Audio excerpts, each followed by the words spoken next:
രാവിലെ എണീറ്റ് നല്ല കപ്പയും മത്തിക്കറിയൊക്കെ കഴിച്ചുകൊണ്ടിരുന്നപ്പോഴാണ് ഇന്ന് സൺഡേ ആണല്ലോ, പള്ളിയിൽ പോകണല്ലോ എന്നുള്ള കാര്യം ഓർക്കുന്നത്. പിന്നെ അങ്ങോട്ടേക്ക് ഒരു ഓട്ടപ്പാച്ചിലായിരുന്നു. കൈ കിട്ടിയതൊക്കെ എടുത്തിട്ട് അങ്ങ് ഒരുങ്ങാൻ തുടങ്ങി.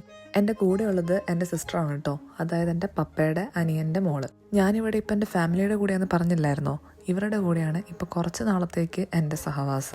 ആരും പേടിക്കണ്ട, ആള് ചെറുതായിട്ടൊന്ന് ഹെയർ കളർ ചെയ്ത് തന്നെയാണ് ഈ കൈ കാണുന്നത്. കളർ ഹെയറിൽ പിടിച്ചിട്ടില്ലെങ്കിലും കയ്യിൽ നല്ല കാര്യമായിട്ട് പിടിച്ചിട്ടുണ്ട്. പള്ളി പോകാൻ ഇറങ്ങിയപ്പോൾ തൊട്ട് ഒരലന്ന മഴയായിരുന്നു കേട്ടോ. എനിക്കാണെങ്കിൽ ഈ മൂടി കെട്ടിയിരിക്കുന്ന ക്ലൈമറ്റിൽ പുറത്തു പോകാൻ തീരെ താല്പര്യമില്ല.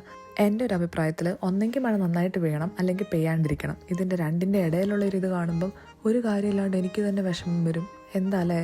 ഇംഗ്ലീഷ് കുർബാനയ്ക്കായിരുന്നേ നമ്മൾ പോയിട്ടുണ്ടായിരുന്നേ. അതുകൊണ്ടാണോ എന്നറിയാൻ പാടില്ല, കുർബാന പെട്ടെന്ന് കഴിഞ്ഞ പോലെ തോന്നി. പിന്നെ പ്രത്യേകിച്ച് കാര്യമായിട്ടൊന്നും ഉണ്ടായില്ല. പുറത്തു പോകണമെന്നൊക്കെ പ്ലാൻ ഉണ്ടായിരുന്നെങ്കിലും കാലാവസ്ഥ പ്രതികൂലമായതുകൊണ്ടും ഒരു മൂഡില്ലായിരുന്നത് കൊണ്ടും അത് വേണ്ടാന്ന് വെച്ചു. പിന്നെ ഇവിടെ ഇരുന്ന് അല്ലറ ചില്ലറ സ്നാക്സ് ഒക്കെ പറക്കി തിന്ന് TV-യിലൊരു സിനിമയൊക്കെ ഇട്ട് അങ്ങ് വെറുതെ ഇരുന്ന് ആ സൺഡേ അങ്ങ് തീർത്തു.